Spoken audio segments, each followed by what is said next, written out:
Shabbat Shalom once again. Praise Yahweh. Beautiful Sabbath morning. This time we get to hear from the great Kohen, Kifa. Oh. Praise Yahweh. Praise Yahweh. Shabbat Shalom, everyone. You may be seated.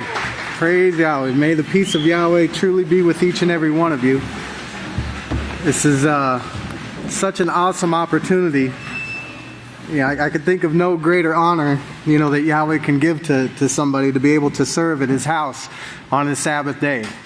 This is truly something that we need to be looking forward to throughout the week, because this is where we learn the way of life. All the things that the world offers to us right now, brethren, it's foolishness, and the quicker we get away from it, the better off we're going to be. Praise Yahweh. The title of what I wanted to speak of today is "The Attitude of Servitude and Gratitude Will Keep Us Steadfast." And, I didn't want to create a tongue twister there, but each one of those words is very, very important. Your attitude, your servitude, your gratitude, and of course being steadfast, being the ultimate goal that we would like to accomplish. And we'll get into some of the meanings of those words as we go on, but I could have just as easily, entitled this, "Don't Let Yourself Be Defeated." Because that's the opposite end of that. If you're not serving, with this attitude of servitude and gratitude, you're most likely, you are going to allow yourself to be defeated. And, I wanted to... my goal today was really to try to remind all of us of the wonderful work that Yahweh is doing. And we see this growing and growing more every day. And some of us that can remember, back at these humble beginnings and how this work has flourished, and this awesome plan that Yahweh has had from the beginning. And us to have a part in it, brethren, we ought to be the most joyful people on the face of the earth, It should take everything the world has to get a frown on our face, and even with that, it shouldn't last long, But I'm going to ask a question, and I want everybody to think of this, honestly, is that what value do you place on your position in this house? In the work that Yahweh has given you to do, how do you value that? Where does that stand on your value system? Because I know sometimes, we can get caught up in our daily troubles, and we can allow ourselves to neglect the work in doing so. We can get overwhelmed with our own troubles that we push the work aside, and that is where we can fail. We have to be on guard of that. I remember speaking to a great Kohen about a month ago, I guess, about some personnel, and this is what kind of got me to thinking about this. I really needed somebody's assistance, and I was trying to see if I might be able to get to use them. And he said, well, we're a little short-handed because a few people had left their positions. And I kept thinking to myself, it didn't compute. I kept playing over and over and over again ever since then. And that how do we leave our positions in the house of Yahweh? How do we abandon the work that Yahweh has given us to be a part of? That's what I was saying about being defeated, because that is a sign of defeat. And Yahweh willing, I can maybe get this across today to where that doesn't take place again. And that if you're in a situation like that you've been neglecting the work, that you can see this and you could turn around and get back into it. Brethren, because there's nothing more important in the entire world than the work of the house of Yahweh. I can't even explain how much that bothered me when he told me that, but if you turn to Galatians 6, I guess we'll get started here. Galatians 6, this is found on page 914. Because the scriptures do speak clearly on all these issues. And we need to rehearse this. This is our foundation that we need to be tied into in order to have this defense, In Galatians 6, if you look at verse 4, This is very important here. He says, "But let every person carefully test and prove his own work." Let every person carefully test and prove his own work. And, I was thinking about this and thinking that I'm pretty sure I mention this every time I speak about this plummet in the hand of Zerubbabel, because it's something that I understand, and that this is a method to test and prove work. The plummet for a builder is what you use to test and prove, to see if you're, for instance, installing like a door jamb. A door needs to be plumb in order to work and function properly. So you could test that work with a plummet. And I use that in understanding the scriptures here and how we can test and prove our own works, because remember, the prophets told us.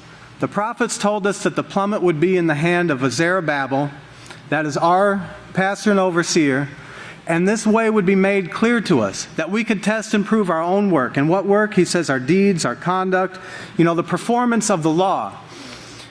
We need to be able to put this up against all the various things that have come forth from the house of Yahweh to teach and guide us. The peaceful solution, the books of Israel, all the sermons and books and booklets that we have in the house of Yahweh. We need to honestly look at those things and measure up to them. And if we're off a little bit, we need to adjust to that plummet. The plummet is right.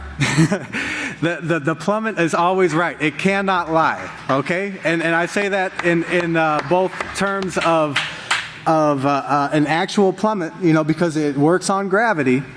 It's always going to be right, but that is actually more likely to be wrong than the plummet that's in the hand of Zerubbabel, because what the prophets have spoken is the absolute truth. And we can fully trust in that.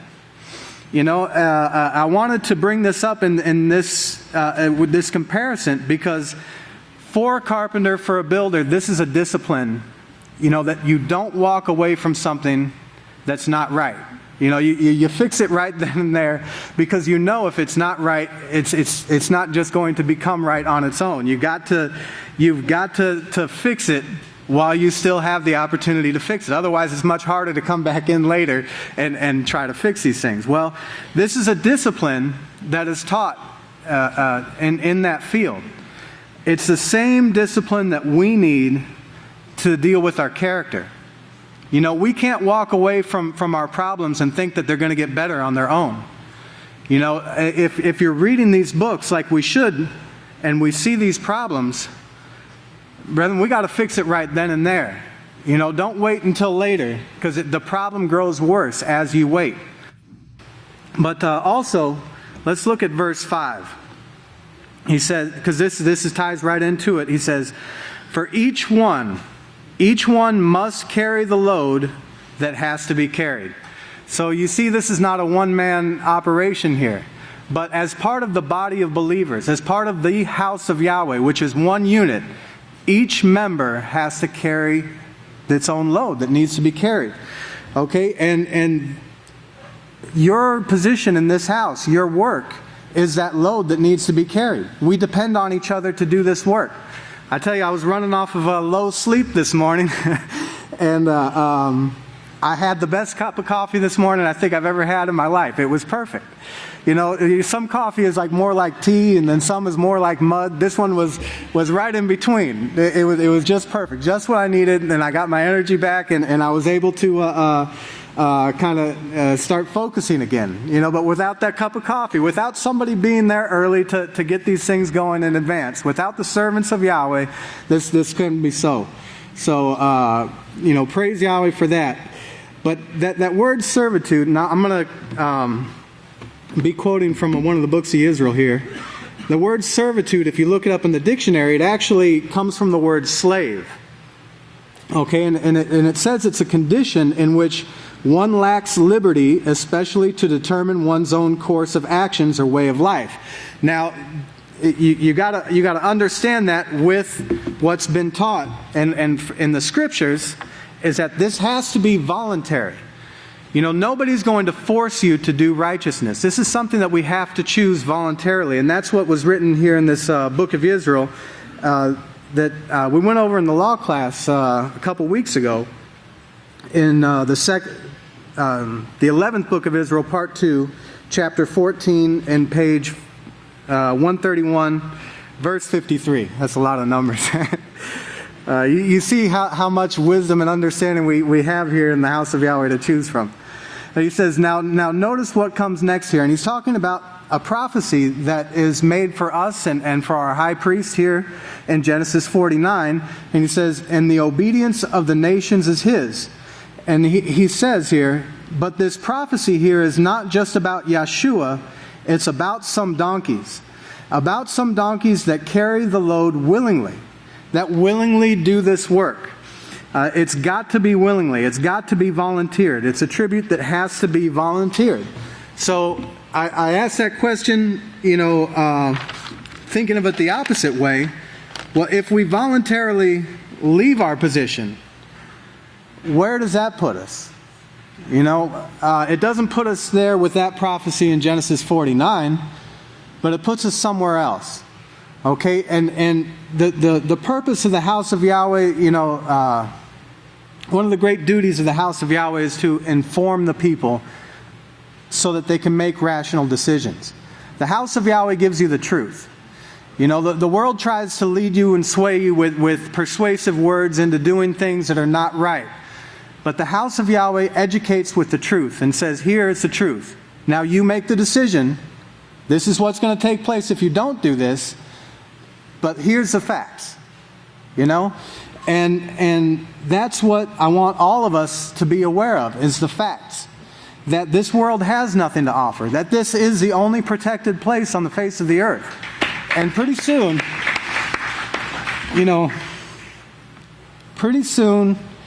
we'll see the extent of just how evil mankind can be.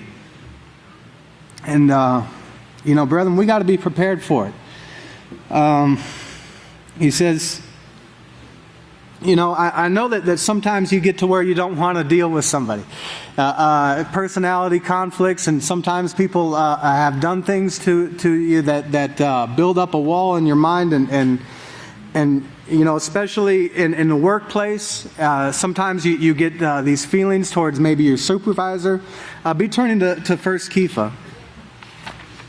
1 Kepha in chapter 2.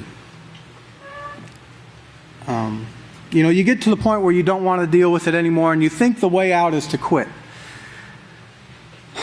1 Kepha, verse 2, and then let's look at verse 18 real quick here.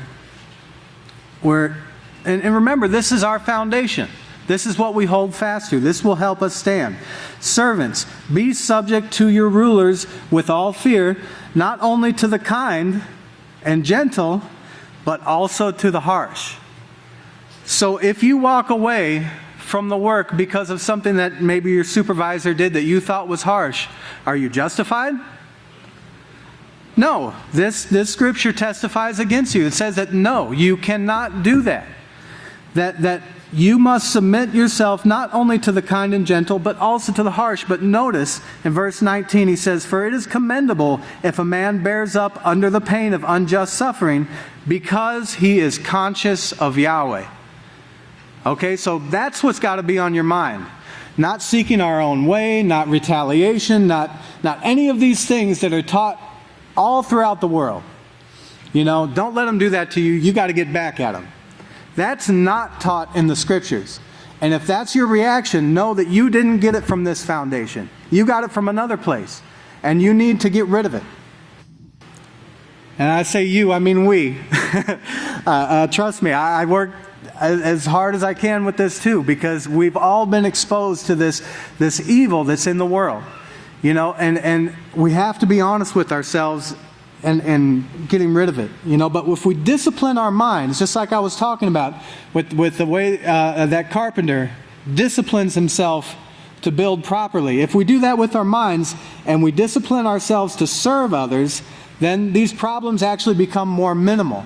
Because we don't look at things with the thought of retaliation. We look at things, maybe if somebody's griping to me, hey, that's an opportunity I might have to help that individual.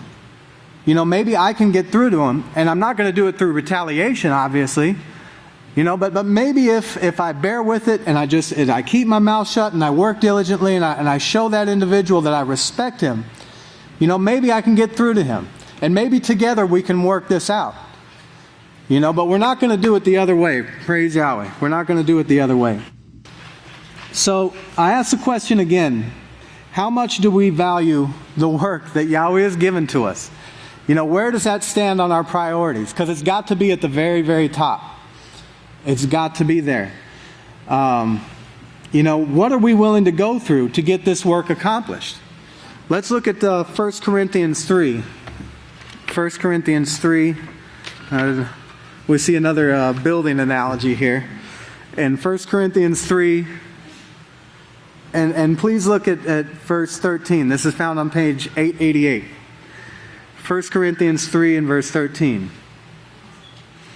Let's just go back up to 12. And he says, if any man builds on this foundation using gold, silver, precious stones, wood, hay, or straw, his work will be shown for what it is. Because the day will bring it to light, it will be revealed with fire. Did you not expect a test to come? Did you not expect this fiery trial? Because you're not reading the scriptures. If you weren't expecting that, you're not reading your scriptures.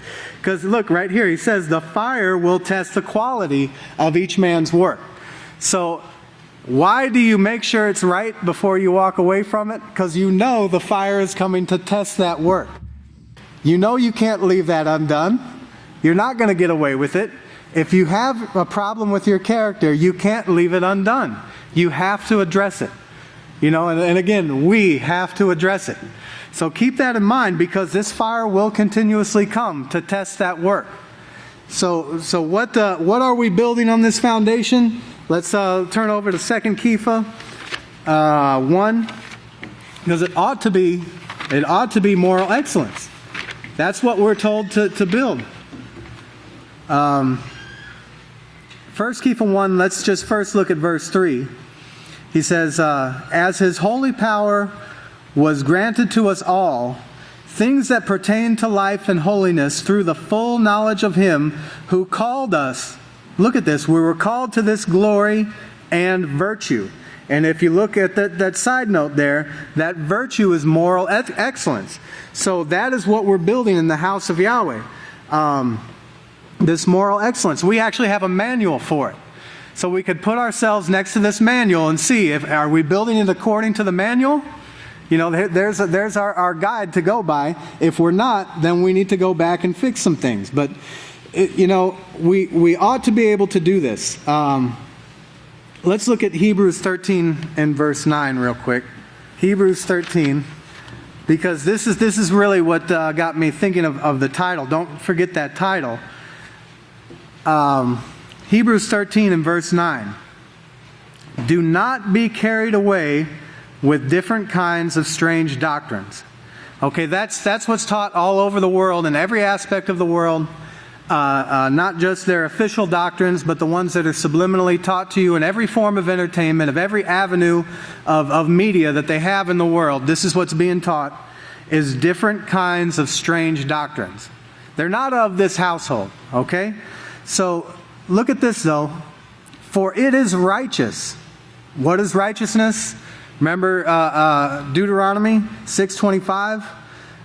It is righteous that the heart be made steadfast by gratitude, and not by instruction from which there is no benefit, and which is received on how to live. But I want to pay attention to the middle of that verse there. For it is righteous that the heart be made steadfast. Now, the Peaceful Solution, the self-control unit on page 225, gives us a definition of the word steadfast.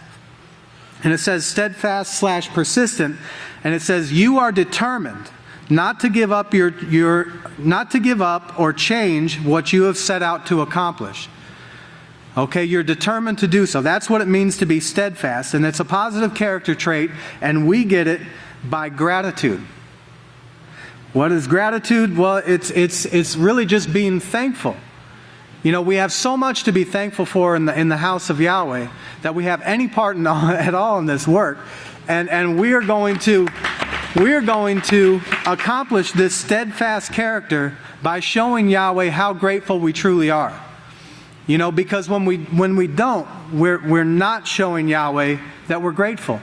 If we walk away from His work, if we walk away from His blessings that He's given us to be a part of this work, well, we're not showing gratitude, and we need to. And remember, it's an act of service that shows gratitude. It's not just words. Oh, thank you, Yahweh. I'm going to go home now. That's not how we show our gratitude, you know. Anybody can give lip service, but here in the house of Yahweh, we have to produce the truth, the real fruits of the Spirit, you know, which are not just lip service. But this shows Yahweh the heart. This shows how we can actually be made steadfast. If you turn over to Proverbs 4:18, Proverbs 4:18, I wanted to get this one in too real quick.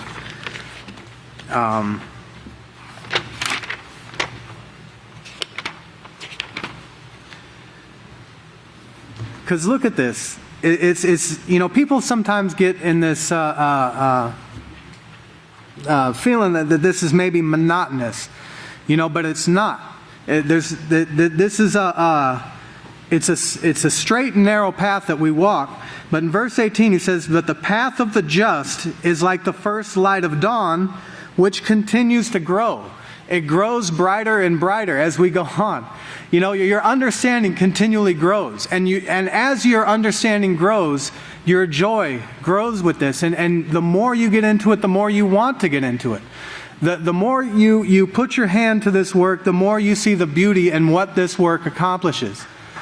You know, and this is the only work that is going to accomplish what the world is looking for, what we're all looking for, to break the bonds of iniquity that are upon this earth right now. Let's quickly turn over to 2 Timothy 3. 2 Timothy 3.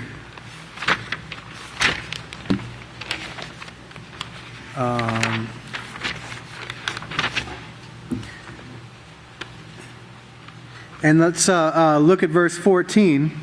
But he says, "But as for you, continue in the things which you have learned and firmly believed."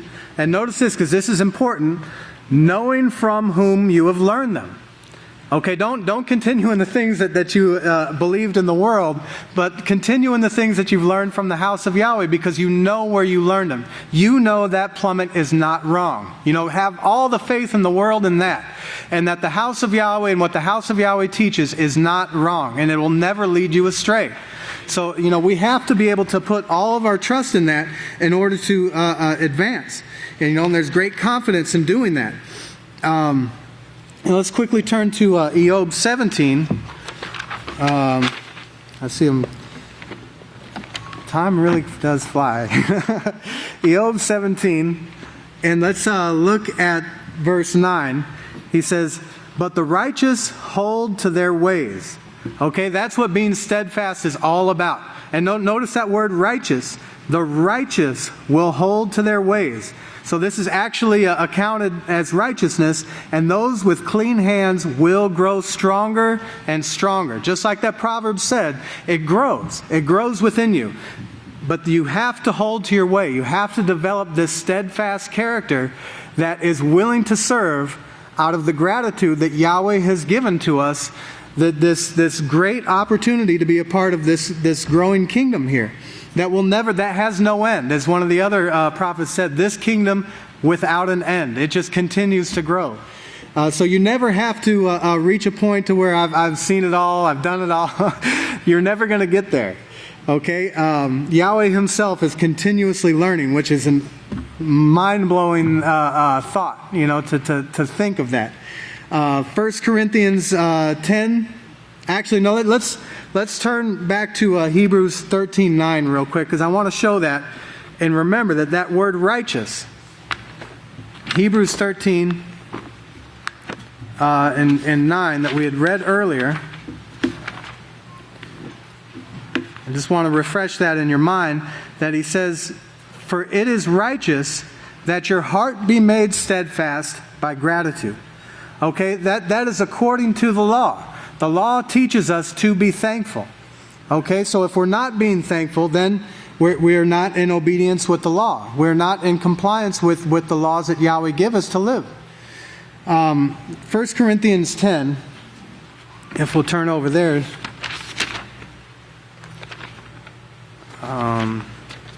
1 Corinthians 10 and verse 23.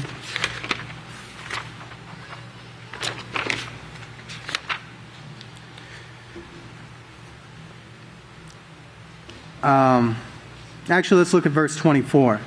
He says, "Let no one seek his own will, but each one the other's well-being." And this is the mindset that gets us there. You know, when we're constantly focused on our own promotion, on our own needs, on our own wants, our own lusts, we never see what's going on around us with the person next to you.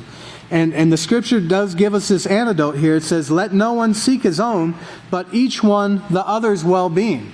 And if you do that, you'll notice that your own needs will not only be met, but they'll supersede what you've expected.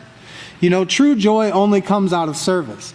I've seen the most miserable people in the world who want to be served all the time. And every little thing that goes wrong in their life, they throw tantrums about it, and they can't react because they can't get their way and they don't understand it. You know, that is a miserable existence. Where the servants of Yahweh, you know, it seems like, you know, whatever you put in our path, well, it's just another obstacle. We'll figure out a way around it, you know, and we'll do so joyfully, and we'll work together in doing it, you know. But that is the true joy that's taught in the house of Yahweh, and praise Yahweh for that. Yeah, so if you turn to 1 Corinthians 15, for just a little bit over, 1 Corinthians 15 and verse 57, he says, "And thanks be to Yahweh, who gives us the victory through our King and High Priest, Yeshua Messiah. Therefore, my beloved, be steadfast, immovable, always abounding in the work." Well, the work is a service. You know, the work is not, you know, a lip service. It's an actual service that we do, all of us. And if you're not a part of this work, brethren, I beg of you, please, get involved. Get involved in something. It doesn't matter how little you think it might be. Get involved and do it with all your might. You know, if you deal with the children and one of the children makes you upset, don't get upset at that child. You know, use that opportunity to become a better teacher. Find a more effective way to get to that individual. You know, if you have a problem in whatever the work it is, do so with all your might. Figure out these problems. Don't be someone who just, you know, punches in a clock and watches the time. Oh yeah, I'm making money now, you know. When is it lunchtime yet? You know, I've seen this so much in the world, and it's like they don't understand how a job works. If you're not making money for your employer, if you're not being a profitable servant, you're wrecking yourself, you know. And it's no different here in the kingdom of Yahweh. You know, we need to be working, even it's all a free will work, but do so with all of your might, longing for the promotion of the work that you do, and that is the great promotion of the house of Yahweh. But that's all the time I have today, and like I said, it's truly been an honor to be able to speak before the called out ones of Yahweh. May Yahweh bless each and every one of you, and I'll turn the services over to the great Kohan Zephaniah. Shalom, everyone. Please be seated. May the peace of Yahweh be with each and every one of you. We've got some real prophecy being fulfilled this week. We have the Pope, of course, with his remarks on gays, and that's what he calls them in this. He says, if a person is gay and seeking the Lord, who am I to judge that person? And this is a big, strong signal that he's sending. It's an unambiguous message. Of course, this has always been their position, but this man is one who is going to announce it, and he is the one who is going to enforce it more than the others. We have a few interviews with Dolan, Cardinal Dolan, and a man from Opus Dei, and they're trying to explain this remark so that they don't get too many people upset, and it's like they're straddling the fence they're trying to be a wolf and a sheep at the same time, and it's kind of funny to watch. But then they have, we have the peace treaty, of course, which is moving forward. Just as Pastor has spoken, this is the 7-year peace treaty. It's the Oslo Accord. And we have John Kerry, and he mentions that this is going to be a 9-month process. Just like prophecy, this is almost certain to go through the way they're talking if you follow the people that are involved in this. And they call it the final status negotiations, which is the permanent status according to the Oslo Accord. It is that same Oslo Accord, which in it says anything that's final takes over anything in the interim. So anything that's gone on between September of 1993 and now is eliminated. This is the final treaty once they come up with it. This is the peace, true peace, which is what they're working on now. So this is really, the prophecies coming to pass, and it's going to be very little time now before the nuclear wars break out. So let's play the video.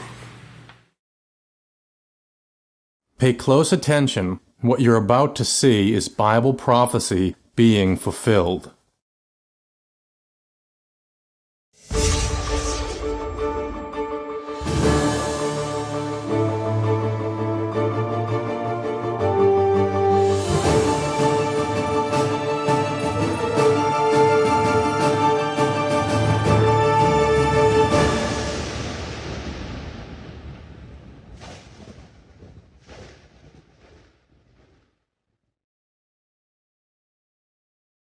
Welcome to another edition of YPN News, bringing you the news that relates to Bible prophecy and foretold by Yisrayl Hawkins. Two major news stories we're covering for you this week that have grabbed the attention of the entire world. The first is a statement Pope Francis made that has gay Catholics everywhere very excited, and the second is a 9-month peace plan between the Israelis and Palestinians. Now, the second one I'm very interested in. Looks as though the Roman Catholic Church is doing its own coming out of sorts, backed up by a recent statement from Pope Francis in an interview on his papal plane as he was heading back to Italy. His statement, "If a person is gay and seeks the Lord and has goodwill, who am I to judge that person?" The Catholic Church still stands behind its belief that homosexual acts are a sin. CBS's Dean Reynolds reported from Brazil, where the Pope spent a week visiting. His statements were made on the returning flight back to the Vatican. As Francis was interviewed, he was asked specifically about a gay lobby in the Vatican, and Francis said that he knew nothing of it. He broadened his answer to gays in general. In addition to the statement he made earlier, Francis added, "The problem is not that one has this tendency. No, we must be brothers."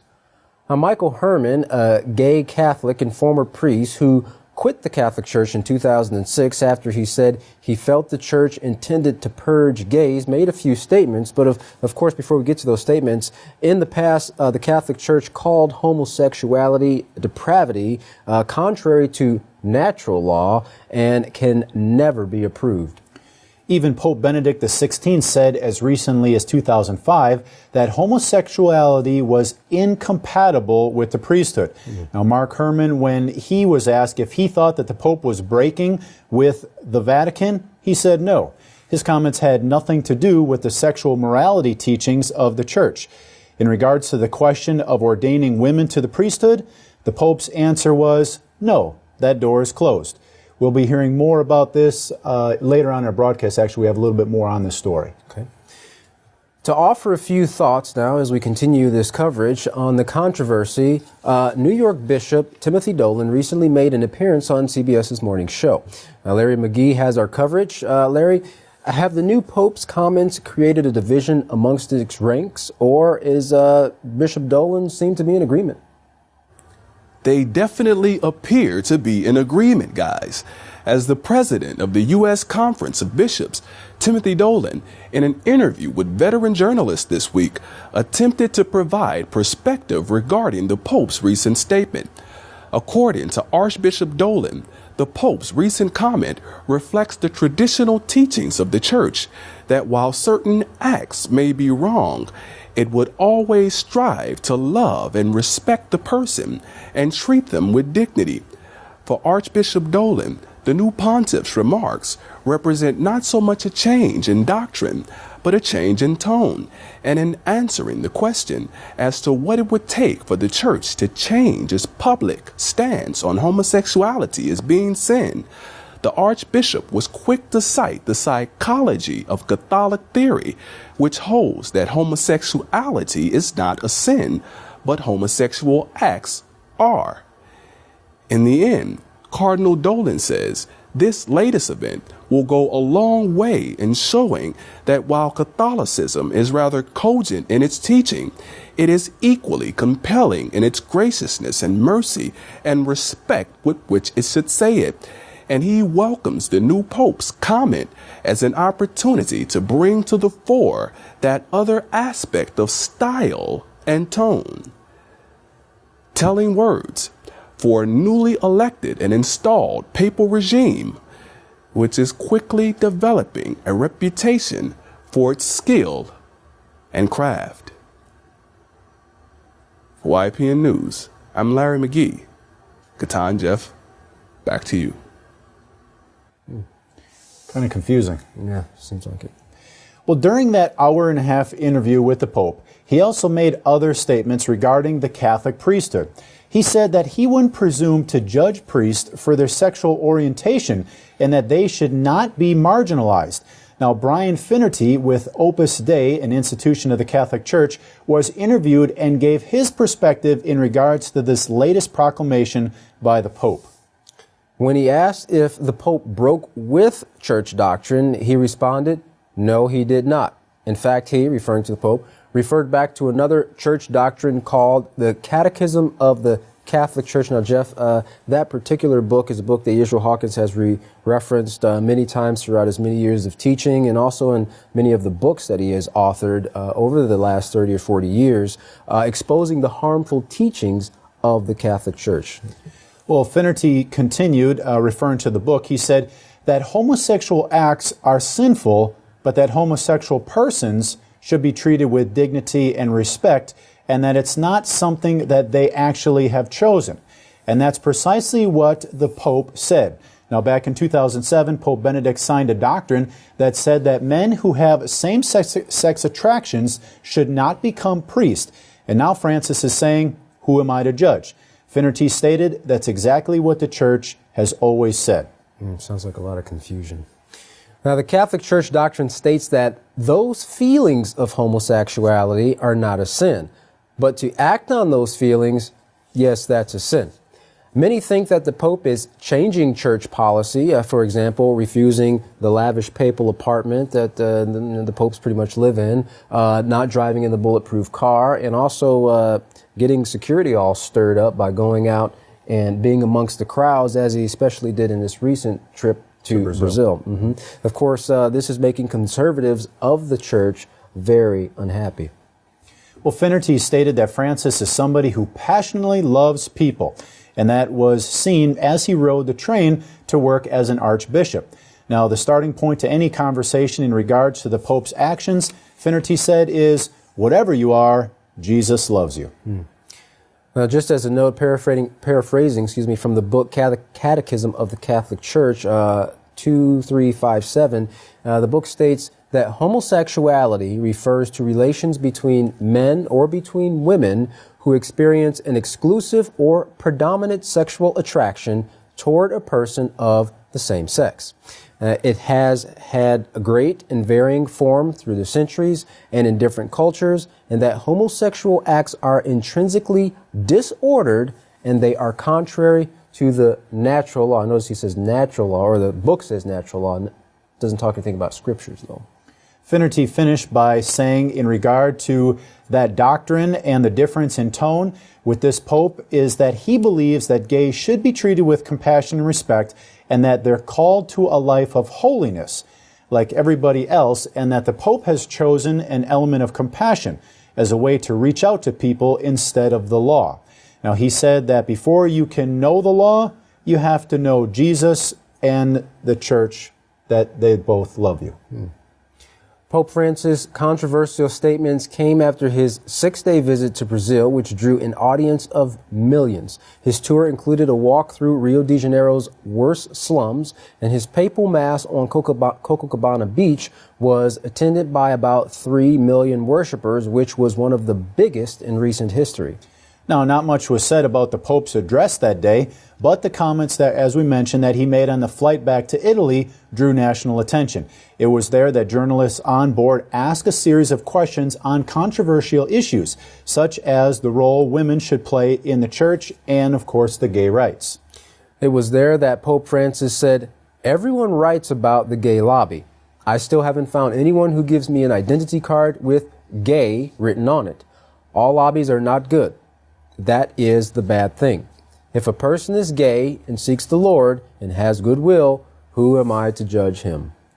Now, the Pope upheld the Catholic ban on women priests, but added the Madonna, Mary, was more important than the apostles, bishops, deacons, and priests. Women in the church are more important than bishops and priests. I think we have to do better at getting this message across.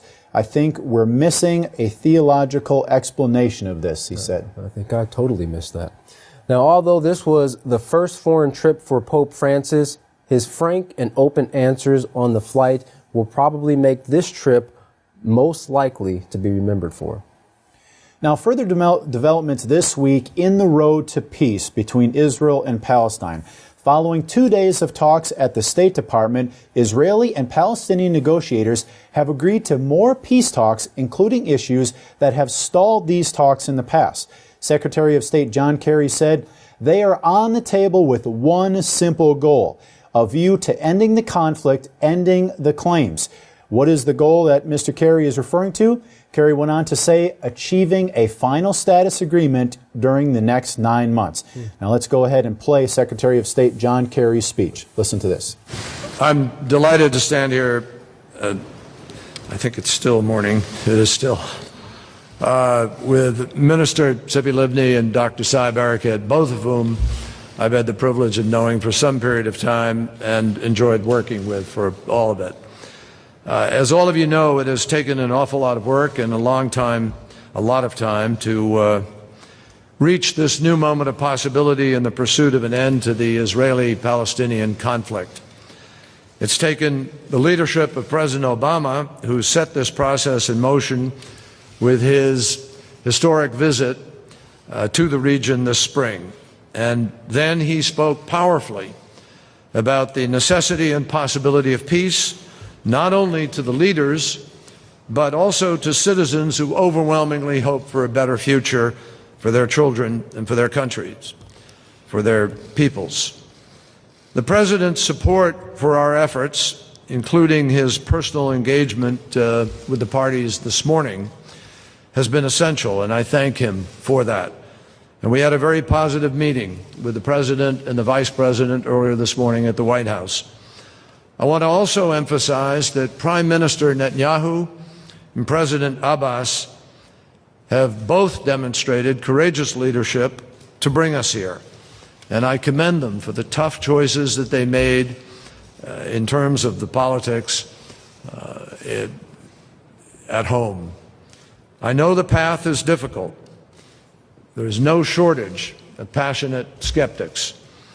But with capable, respected negotiators like Minister Tzipi Livni and Dr. Sai Barakat standing side by side here today and last night sharing an iftar meal together with all of us, with their efforts, their expertise, and their commitment, I'm convinced that we can get there.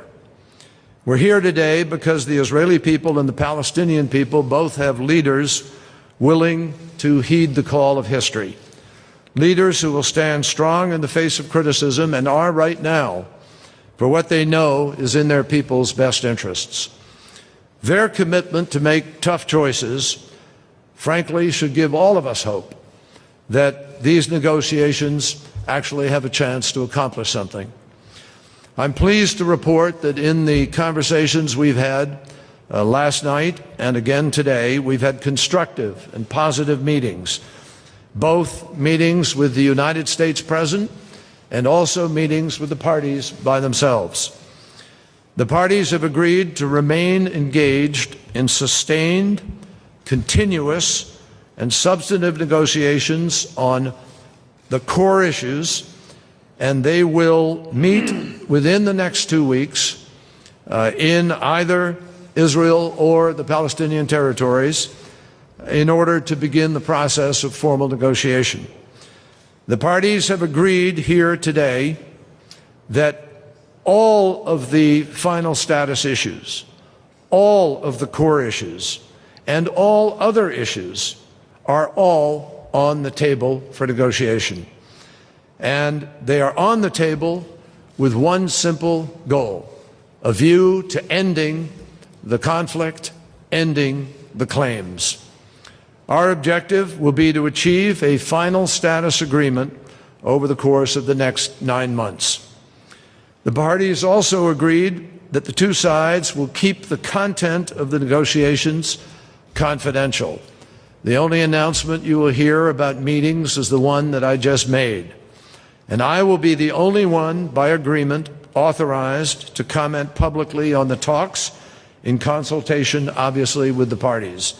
That means that no one should consider any reports, articles, or even rumors reliable unless they come directly from me, and I guarantee you they won't. The United States will work continuously with both parties as a facilitator every step of the way. We all understand the goal that we're working towards: two states living side by side in peace and security, two states because two proud peoples each deserve a country to call their own. Two states because the children of both peoples deserve the opportunity to realize their legitimate aspirations in security and in freedom. And two states because the time has come for a lasting peace. We all appreciate, believe me, we appreciate the challenges ahead. But even as we look down the difficult road that is before us and consider the complicated choices that we face, we cannot lose sight of something that is often forgotten in the Middle East, and that is what awaits everybody with success. We need to actually change the way we think about compromise in order to get to success. Compromise doesn't only mean giving up something or giving something away. Reasonable, principled compromise in the name of peace means that everybody stands to gain. Each side has a stake in the other's success, and everyone can benefit from the dividends of peace. We simply wouldn't be standing here if the leaders, President Abbas and Prime Minister Netanyahu, and their designated negotiators, and all of us together didn't believe that we could get there. We can envision a day when Palestinians can finally realize their aspirations for a flourishing state of their own. And the groundbreaking economic initiative that we've been working on with the Quartet and with Tony Blair and others, with the help of the private sector, can help transform the Palestinian economy and build up unprecedented markets and unblock waves of foreign investment. And we shouldn't forget that the new jobs, the new homes, the new industries that can grow in a new Palestinian state will also benefit Israelis next door, where a vibrant economy will find new partners. We can also envision a day when Israelis actually can truly live in peace. Not just the absence of conflict, but a full and a lasting peace with Arab and Muslim nations, an end once and for all to the pernicious attacks on Israel's legitimacy. Israel and Israelis and Palestinians both have legitimate security concerns. Our commitment to Israel's security is why President Obama's administration has done more than any before it to strengthen our unshakable bond, and why General John Allen is on the ground working to ensure Israel's security needs will be met. And I emphasize, we have worked very closely with our Palestinian friends to help develop Palestinian security capacity. And we cannot forget that the security of Israel will also benefit Palestinians next door. The Israeli government has recognized this, which is why it will be taking in the next days and weeks a number of steps in order to improve conditions in the West Bank and in Gaza. And the Palestinian security forces have recognized this, which is why we have seen such a dramatic improvement in law and order and such a dramatic decrease in terror attacks originating from the West Bank.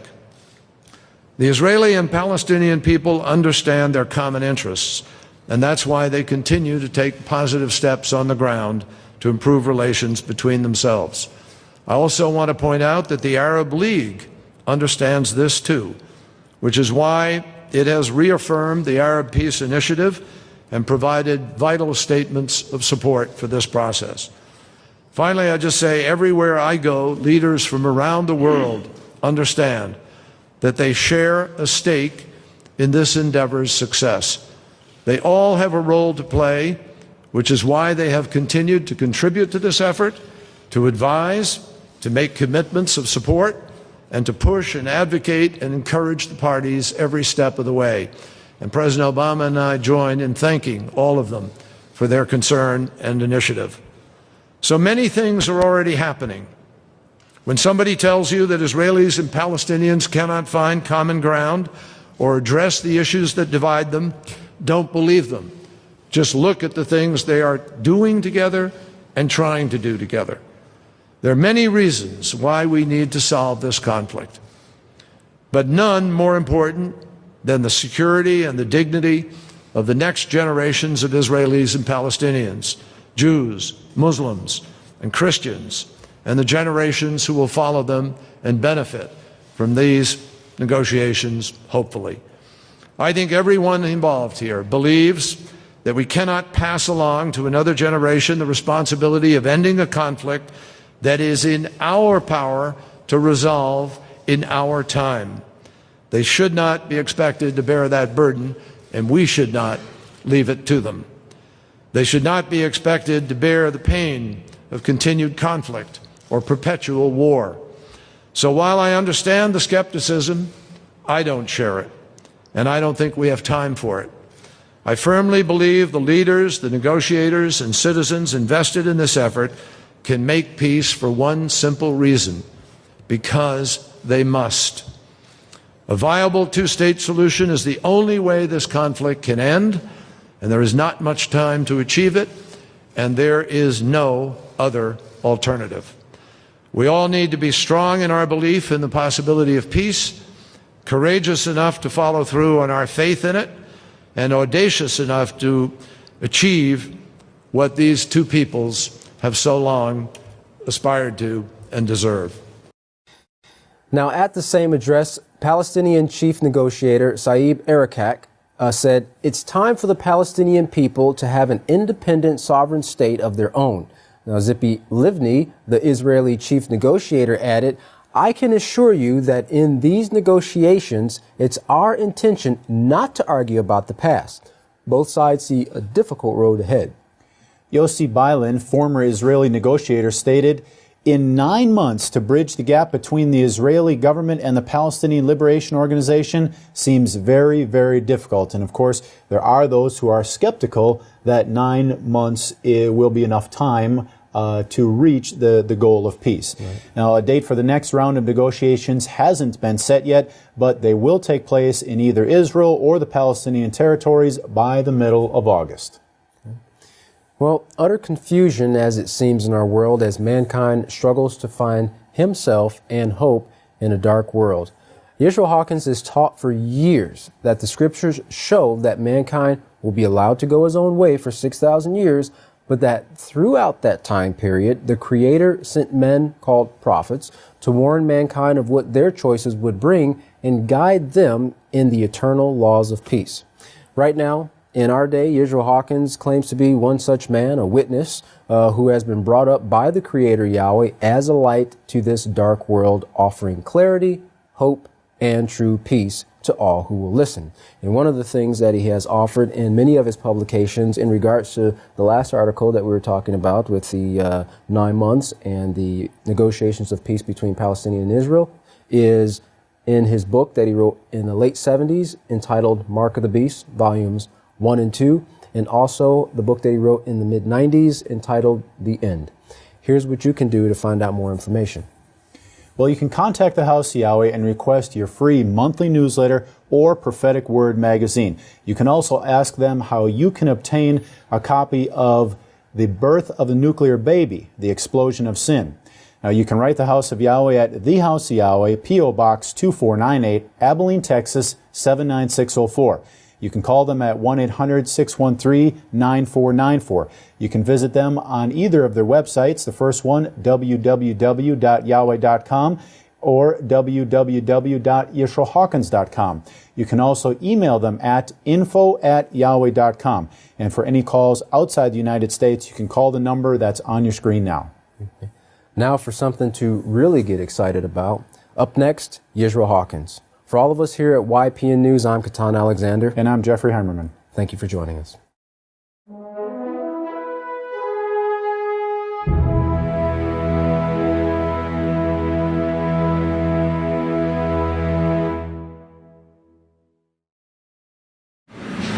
Everyone please stand. The greatest teacher in the world, the great Kohan Yisrael Hawkins! Shalom, everyone! Got a house full here today. Praise God. Come on. There we go. Come on now. Praise Yahweh. And you may be seated. And we got all that on tape on a pleasantly spring day, almost winter now, day. The news I wanted you to get out of those articles is really great. It shows the Pope, of course, in his confusion, and which the Scripture shows, and then it shows the quartet. I hope y'all got that about the quartet. It's mentioned more than once, and that is the important part right there. The quartet is leading this, and remember what you've been brought about the catechisms of the Catholic Church. Did you hear this mentioned? Catechisms of the Catholic Church. They wanted to hush that up when they found out I was quoting it. But they got some other things in there about sodomy and things that they want to bring out. They got some more that they don't want to bring out. Count it a joy. Just do it. Servitude. That's what the great Kohan Reynolds was talking about.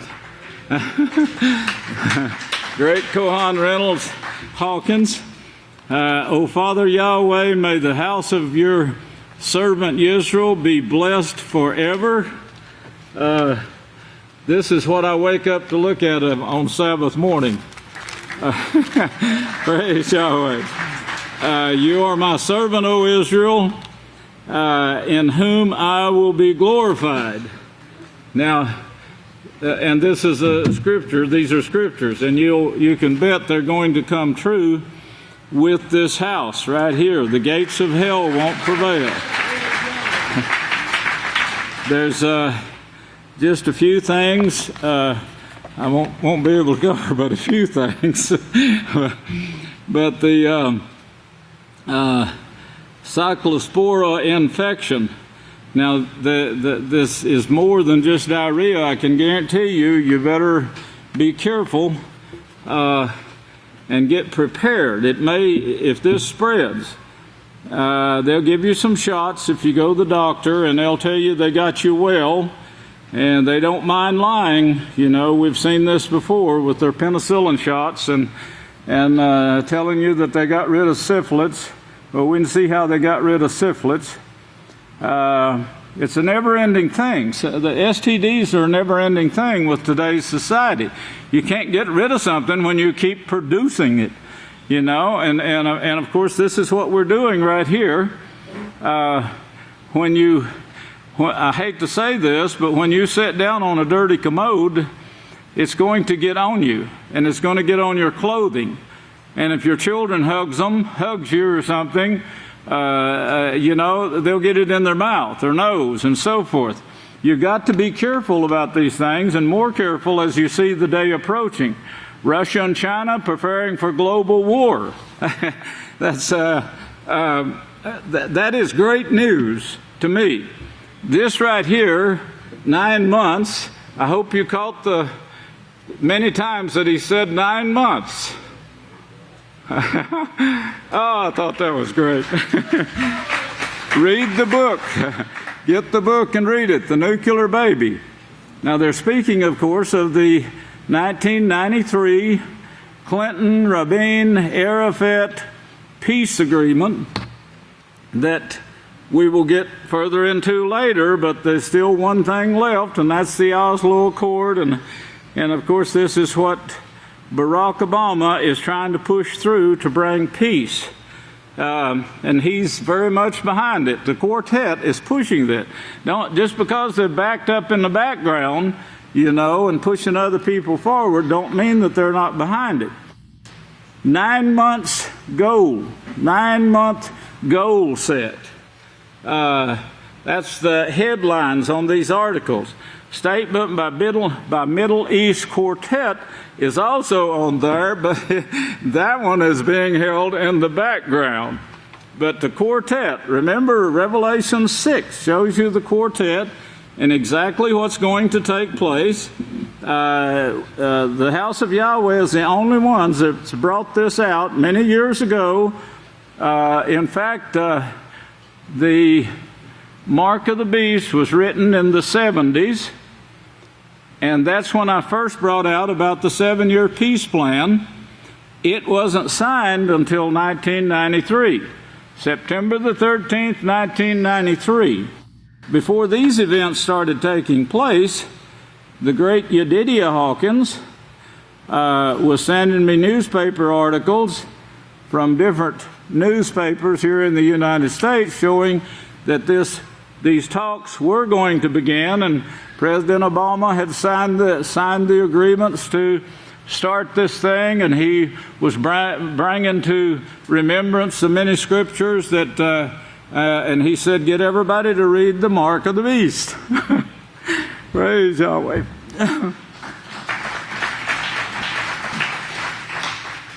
Middle East Diplomat Quartet welcomes renewed Israeli-Palestinian talks. They are behind it. The House of Yahweh, Bible scholar publishes article, says one prophecy proves the whole Bible true. Now, somehow or another, this news article that I wrote to go in the prophetic word and the newsletter, monthly newsletter, got to the news media, and I guess it got to a leading source because there's 53,268 news medias ran this thing. Yes. Now, this prophecy actually does prove that, and you need to read that, study it closely. There's no way the other prophecies, including this quartet thing right now and the Pope's confusion, could even could be known or fulfilled without that prophecy being fulfilled. In response to the Trayvon Martin tragedy, the Peaceful Solution Character Education Incorporated offered a solution to address the ongoing conversation. 67,230 news medias ran that story about this article right here. So as you can see, we're getting known in a totally different way now.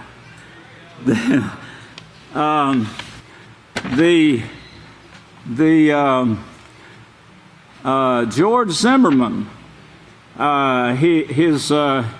his father, Robert, was a retired military man, which means he studied war. also a magistrate judge. He, like the Pope, doesn't really have the right to judge anything right now. The whole world is so confused. They don't even know what is causing these matters, let alone being able to judge who's the guilty person, who actually brought this person to this condition. Well, his dad was military, also a magistrate judge, also a member of the Catholic Church.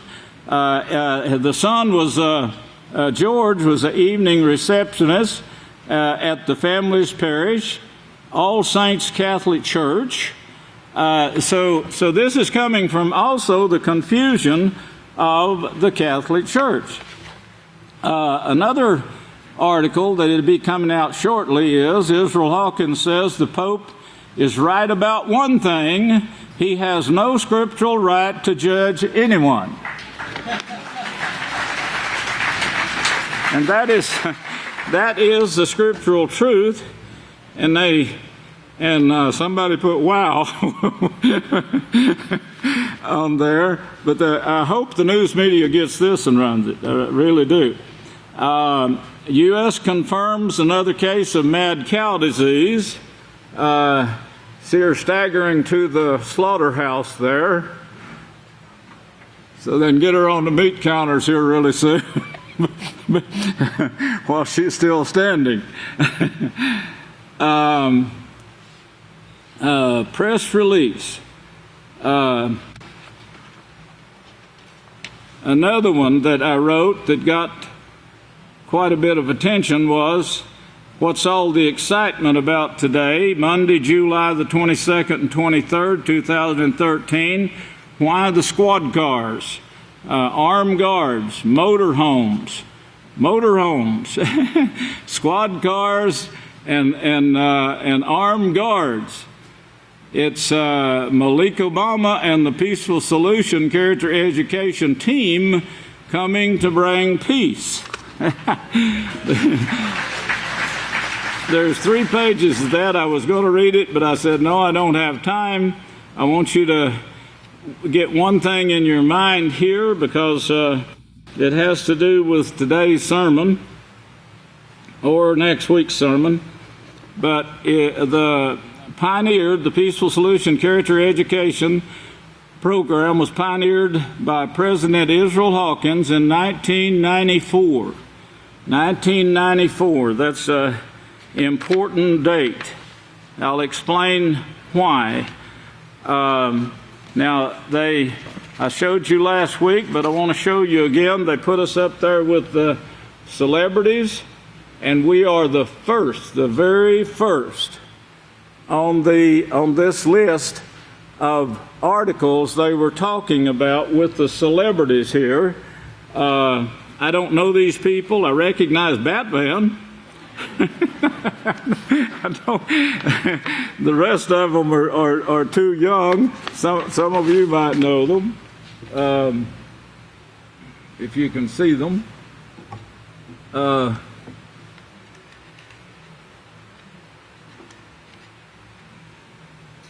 One threw a beer bottle at it. No, no. This is great. But let's see. This one says, quote, this was our quote. They spent 10 minutes now of their program talking about this.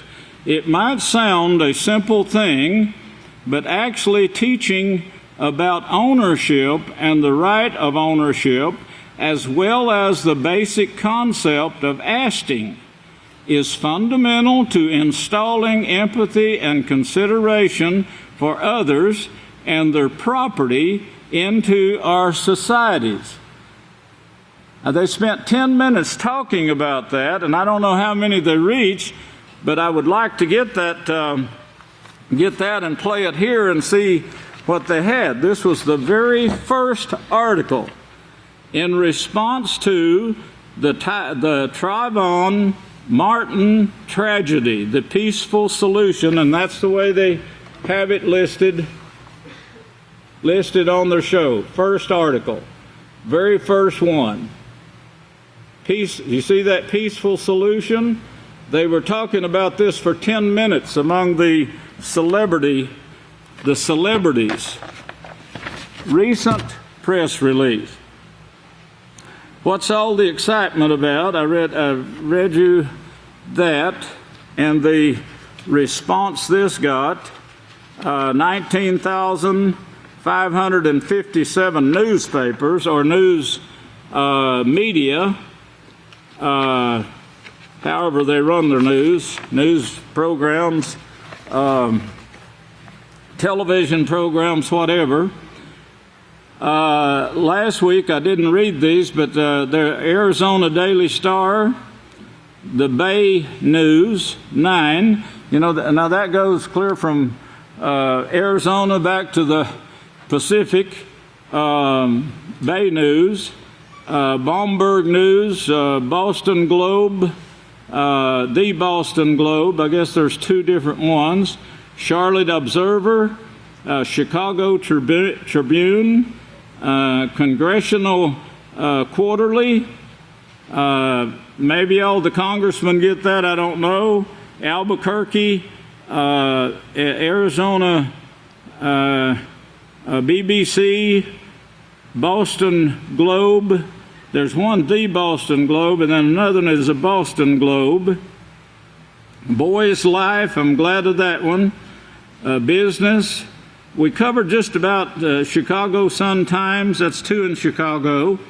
Chronicle of Higher Education, CNN, Chronicle of Higher Education.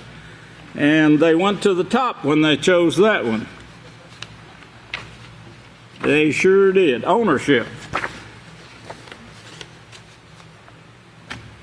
Mistaught for thousands of years, and now the truth comes out about ownership. Everyone needs to get that and read it. And then we get back to the who am I to judge? Who am I to judge? Now this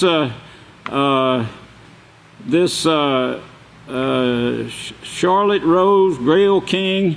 Well, anyway, this article was ran on CBS. It was ran by many others, and I don't know how much time they spent on it, but this shows the confusion of the Catholic Church. They, in their catechisms of the Catholic Church, they say that it is a sin. The act of it is sin. And if you notice one thing about the Pope's address to this, he never said anything, he never mentioned anything about repentance. Now, if somebody comes to you, he said, seeking the Lord, well, how is he seeking? What's he talking about? Is he wanting to repent of this sin? And he does admit it's sin. Now, he should have went ahead and admitted that sin is going to get you burned in hell, including Pope Francis. And the scripture is very implicit on that. 7-year covenant, I don't have time for that. Maybe this one. I'll have time for this one. But the 7-year covenant, I'll rehearse a little on that next week. I'm not going to bring the whole thing, but be turning over to Zechariah, the 3rd chapter. But you need to get that article and rehearse it this week sometime, maybe, if you can. The 7-year peace plan, first off, you find it in the Mark of the Beast, and then we covered even more in the book called The End, and then the nuclear baby. And you need to start rehearsing that nuclear baby, because it looks like we're going to see it all come to pass in this. They keep saying 9 months. If you look at 9 months, 9 months gets you up to the Feast of Passover. Yes. 4, 4, 1, 4. 4, 4, 1, 4. Now, some of you guys that handle these numbers, you can start to work on that one. Another number that that keeps entering my mind is that Moshe. Now, Yahweh said no longer will they even speak of what Moshe did in bringing the children of Israel out of Egypt. They're going to talk about throughout eternity what we're doing right now to bring out this following out of the clutches of Satan in this nuclear time period. This is going to be exciting, really exciting. Talk about the intervention, and the powerful interventions that's going to come from the heavens to assist Yahweh's house, guide Yahweh's house. That's what he's getting us ready for now, the unity where he can actually work with us. And in 94, there was something took place that, I was counting it loss at the time, and now I see what Yahweh meant. But in Zechariah now 3, he says that he showed me Yeshua, the high priest, standing before the messenger of Yahweh, with Satan standing at his right hand to oppose him. Well, of course, that's what we're seeing today, that we're seeing the Catholic Church come out real strong now and start trying to deceive the world, the total world, in its little remarks, thinking no one will notice, I guess, or maybe they didn't even notice. Maybe they're just too stupid, too scripturally illiterate to understand what they're saying and how they're contradicting themselves every time they open their mouth now. In verse 10, he says, in that day, says Yahweh of hosts, every man will invite his brother under his own vine and his fig tree. Well, you should be able to put that together without me even saying anything. But look over to, keep that scripture in mind, turn over to Yochanan 15. Yochanan 15. And this just shows you how close Yahweh is to his house and how he's guiding and directing his house, but making sure that everyone is right to be used. He can't use anyone unless they're in unity with him. And when you're not in unity, when you're not following what the great Kohan Kiefer Reynolds Hawkins just brought out, you're not in unity with Yahweh, and you need to start. I know it's hard. I've been down that road many times, and still crossing over rocks and stumbling stones and ditches. But it's easy for you to let your temper flare up. Sometimes it's even harder to kick yourself and put it back down. But you can do it if you set your mind in advance and ask for Yahweh's inspiration, total 100%. But you can't ask for his inspiration unless you're willing to begin with to do it. So set your mind in advance to first shut your mouth, That's the hardest part. What a big fire, a little tongue can start. And you start popping off, you shut yourself off from Yahweh, so you shut yourself off from inspiration, with that little tongue. And then it gets harder. And that's when you start thinking, well, why am I here? I hate this place. I hate to overcome. I hate to look forward to a job in the kingdom. I hate all these blessings that Yahweh is calling me to and giving me right now. I hate all this knowledge that I'm having to absorb. That's the things that's going in your mind, but you're not saying that, but that's the things that's actually getting to Yahweh. But back here now to Yochanan, and remember what you just read here, inviting everyone under his own vine, own fig tree.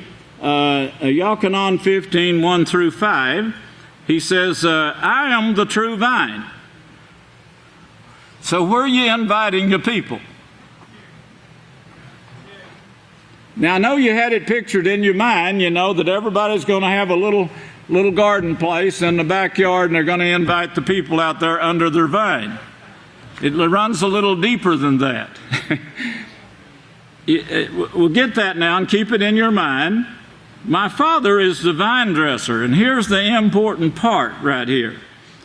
Every branch in me that does not produce fruit or that holds back the work. You can get so busy trying to defend yourself or correct things or keep people in line that you can't, you get so busy with that sometimes you can't do the work of Yahweh.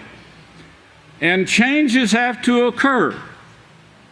And of course that's what took place in 1994. And right after that took place, we set to work, the elders. And I mean really set to work. And that's when the peaceful solution was produced. Right in the hardest part of my life. And it went strong. And now the celebrities of the world are talking about it. One day they're going to be coming to you and praising you for and thanking you for what you brought to them, because this talk is not going to stop. It's like the talk of Noah, where Yahweh put a little bit of gossip. You might think about that when you want to gossip.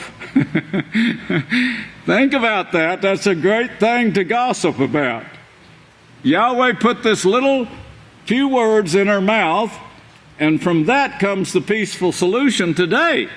That's quite a task, especially when all the Holy Scriptures was taken away from everyone by the Catholic Church and said, no, you can't own one of these. You can't own a manuscript. You're a witch if you do. Witch and a wizard and a heretic, and they had all kinds of righteous names for those people that was worse than Al Capone. But Yahweh is the vine dresser. Every branch in me that does not produce fruit or holds the house back or holds the work back. Think about this when you're gossiping. He takes away. You see that? Yahweh takes it away. When it gets to where, the work is poisoned by it. And of course, this is what was taking place at that time. And we talked about it, we kept trying to correct it, and saying things are being sneaked in and they're printed before they're ever caught. Things like this. He takes away in every branch, and every branch that produces fruit, he purges. He purges that branch. That's what he's doing with us here today, cleaning us up, that it may bring forth more fruit. You see, the purpose there is for you to assist in the house, you got to be a member of the team, assist in the house, bringing forth fruit. You are my fruit. Now, if you invite others under this vine, which is Yeshua, which that's what every man is going to be doing, every man and woman in the house of Yahweh. Noah wasn't the only one that's going to be doing this. That's what you're doing now, in fact, when you're helping with this Peaceful Solution Character Education program. You're inviting people under the vine, Yeshua. He purges, cleanses, purifies, that it may bring forth more fruit. You're already clean, he says, through the Word. Now this is not a hocus pocus diddly-docus. Hold your place there and look back to Yochanan 6:63. 6:63. Oh, it is the Spirit that gives life. The flesh is worthless. Now, what is the Spirit then? The laws that I speak, they are. The speak to you, they are Spirit. So that clears that up. The Spirit is, the flesh is worthless, but the Spirit gives life. And of course, they put the Holy Spirit and personified this. And this is what the Christianity does, as if there's a Holy Ghost out there that enters your body and everything is just glorious from then on. You can just continue on in your sin, but He's going to whop you up there to heaven with His magic wand, that Holy Spirit, that Holy Ghost. In fact, that's written in the King James Version, Holy Ghost. And they are life everlasting. That's what gives you life. If you look to chapter 15, Yochanan 15, in verse 22. Chapter 15, verse 22, on the same chapter. Now, verse 22, if I had not come and spoken to them, they would not have their sins revealed. Now they have no cloak for their sin. Well, he gives them the Spirit holy here. He's teaching it to them in the laws and the prophets, as we just saw. He who hates me hates my Father. So this is the Spirit that gives life. And now if you go back to verse 3, you are already cleansed through the Word. This is the laws and prophecies of Yahshua. Now, we know here from chapter 15 and 1 through 5, we haven't read it yet, you are already cleansed in verse 3. Abide in me, he says now in verse 4. Now, that abide, it means to be strong, steadfast, as he describes so many times, as a stone or a rock. And Yahweh is the rock. He's the foundation. And that's what everything else is built on, is Yahweh Himself, as Yahshua said. This is this rock, this stone. So abide in me. Be strong. Don't be one way one day or 1 hour and then change your mind and go the other way. And I in you. Abide in me so I can abide in you. So you can abide under this vine. Just as the branch cannot produce fruit by itself, I can't produce fruit by myself. I depend solely upon Yahweh and Yahshua. I am the branch in this time period. When it speaks of the branch, it's speaking of the branch. Abide in me, and I in you, just as the branch cannot produce fruit by itself unless it abides in the vine, Yahshua. Now, everybody right now is saying, come under the vine. Come under the vine. The other says fig tree, but it should have been translated what? Olive. Olive, not fig, but olive. Neither can you unless you abide in me. I am the vine. That should establish He is the vine. The commentators that try to interpret these things, that's what they do, they interpret, but they always forget the scripture here, and they apply it to King Cyrus, they apply it to dead saints here and there, and they argue about this back and forth, and they take up a half a book sometimes in arguing back and forth what this might mean, when all they'd have to do is believe what Yahshua said, and that would straighten out the matter. And when they study the other scriptures, they'll make sense when you come by this. I am the vine. Well, what is he talking about then? Back in Zechariah. Everyone's going to be inviting everyone under the vine and under the branch. The branch. You're under it now.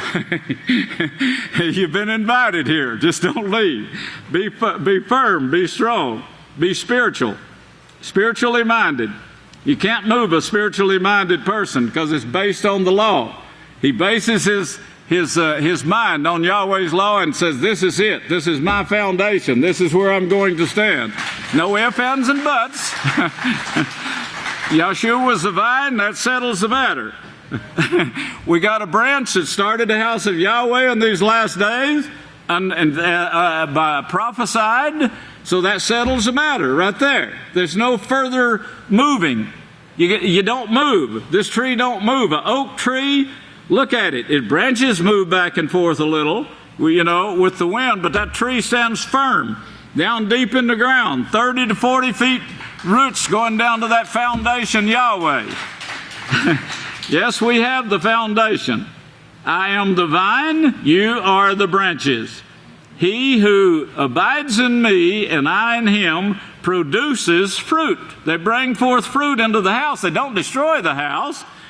They don't talk against the house. They tell you what a great thing it is that is being offered here.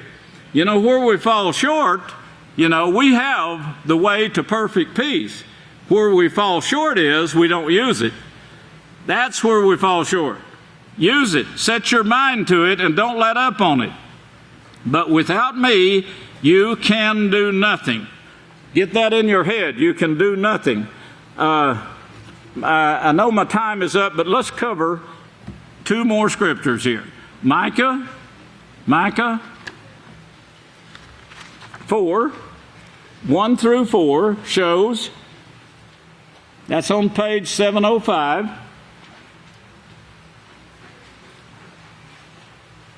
That in the last days, you got to remember these are the last days.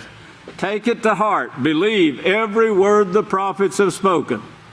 You got that?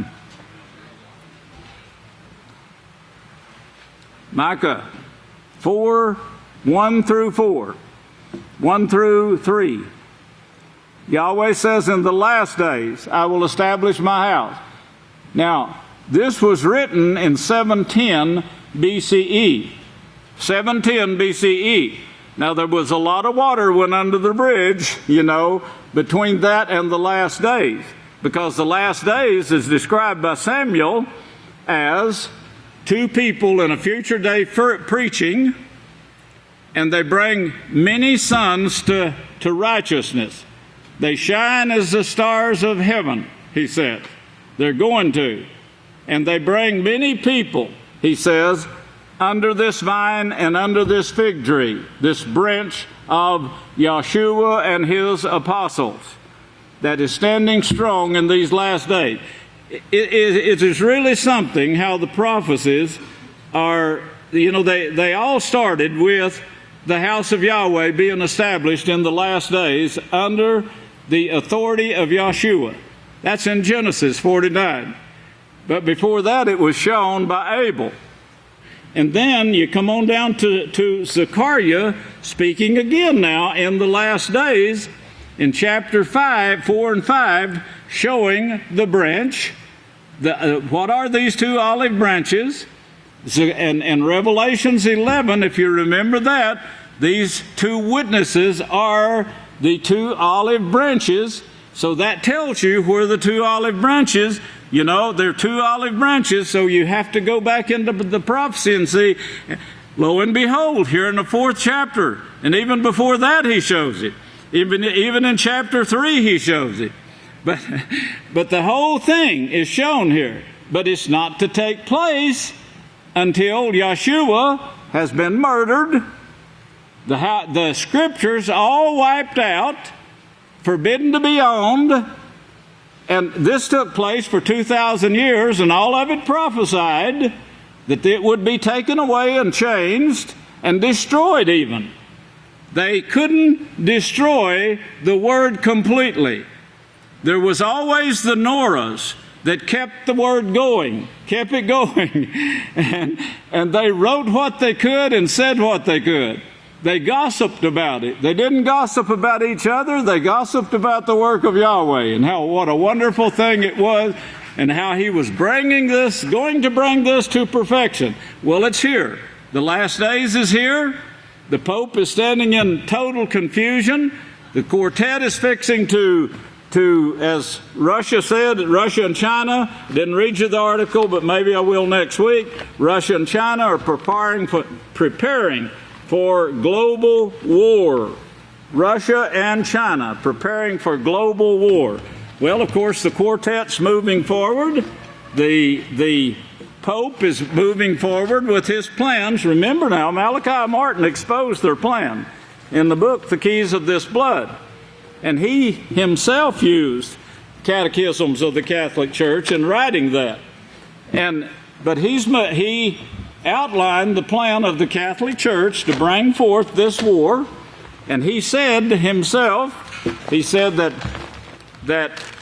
the Catholic Church plans on being on top, but so is the United States. So there's a competition there. And he says there's a three-way competition. One of them is Russia. He showed this. Well, there's others joining Russia now in their opposition because they see that the United States plans, the United States or the Pope himself. Of course, the Pope plans on controlling the United States after this war is over. But this war is not coming accidentally, brethren. It's planned. It's planned, and they're carrying it out, and they intend on depleting the population and get it to where only the Catholics are left alive on the face of the earth. That's Satan's plan. Of course, that's the Pope's plan. Satan plans on destroying the whole thing. Catholics, Muslims, everyone. And Yeshua says if she can do it, then these words won't endure. But he said she won't prevail this time. May Yahweh bless you, and I'll turn the services back to the next speaker. I love you!